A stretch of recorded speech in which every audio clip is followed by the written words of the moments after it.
British Columbians have always relied on the forest as a source of livelihood. Thousands of us work out here among the trees. Thousands more convert the forest harvest into products that are sold worldwide. But that is only one use of the huge expanses of crown land in this province. We need this land for recreation. We need it for the sheer pleasure of being outdoors in a wilderness setting. We need it for change, for excitement, for the relief and relaxation of our senses. You own this land. You're entitled to use it. And with careful planning, using the latest technology, much of it developed right here in BC, we can accommodate all uses of our land. We can preserve jobs in the forest and preserve our prime scenery for everyone's enjoyment.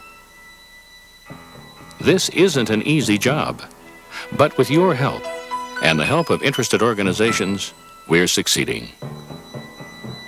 This is Crown Land, the property of the people of British Columbia. Forested mountains and valleys, rolling rangeland, sparkling alpine lakes.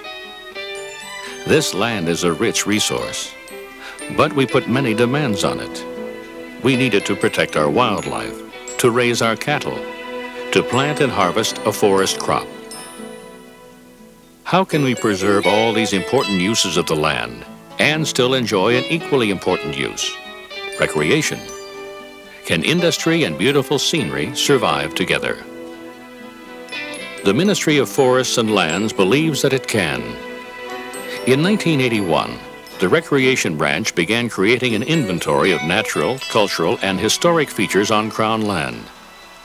Through the ministry's district offices, the public and interested organizations were invited to recommend additions to the inventory: scenic areas, recreation areas, cultural and historic sites. The branch carefully rated each possibility for its sensitivity to industry and its significance or value for the public. Those that were accepted are now protected and managed by the recreational program.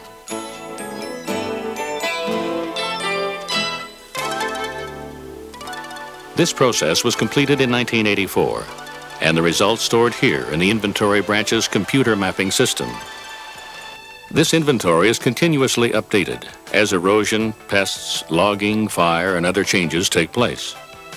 The branch is now refining the inventory to ensure that it covers the spectrum of outdoor recreation in each district, from remote wilderness hikes to overnight RV camping. We have a recreation inventory system that actually uses the whole of the alphabet, which each of the letters stands for something, and in some cases we have as many as 7 sub-features. You start from aquatic habitat, which identifies values for recreation in terms of fish. You identify, for example, caves, wildlife habitat, upland wildlife habitat for wildlife viewing, canoe routes, for example, scenic areas which have visually sensitive covers. You identify vegetation types. For example, alpine vegetation is generally speaking pleasing and also is conducive to fairly free access. And so alpine areas are also identified as a recreation feature. The actual information is collected in the districts by their local resource officer. When logging plans are proposed, the recreation inventory is looked up and it's identified whether there is any potential conflict. Computer program facilitates this greatly. It's going to increase the speed at which decisions can be made and cross-checks can be made on resource decisions. The recreation staff prepares a plan for every location in the inventory. The plan requires study, research, and often the help of non-profit outdoor recreation groups. It takes into consideration the area's wildlife. The plan includes protecting the site, making it accessible, controlling its use, and adding facilities that make it safer, more sanitary, or more convenient, such as campsites, outdoor toilets, garbage containers, trails, and boat ramps. In the forest, the program uses logging roads built by the forest industry to open up recreation areas.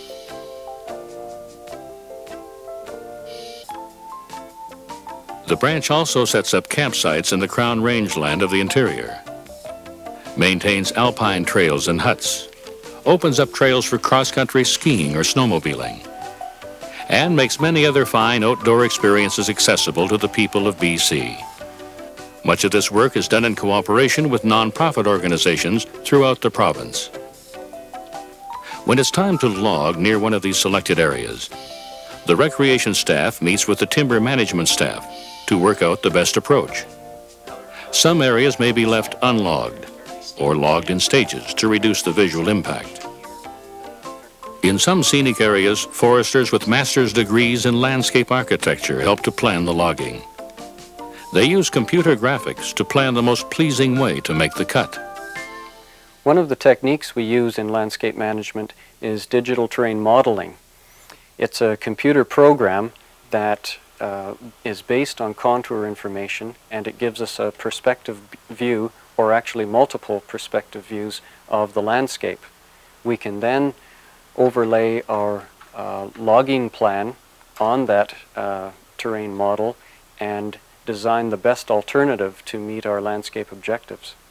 This area here was logged because of the fur tussock moth. It's immediately adjacent to the highway and therefore sensitive to public viewing. We implemented a number of landscape measures here. One was that we retained the healthy trees that weren't infested. We also kept the roads and landings back from the highway so that they wouldn't be visible to the public. Also, immediately following logging, we grass seeded the areas so that they would have an immediate green appearance.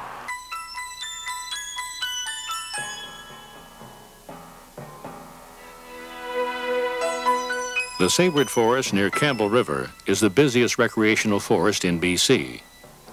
A maze of logging roads and hiking trails makes this whole scenic area easily accessible.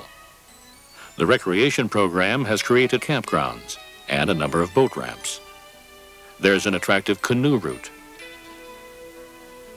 Near Penticton, the program manages a demonstration forest with 7 kilometers of trails. Recreation sites and wildlife viewpoints make it an appealing place to take the family.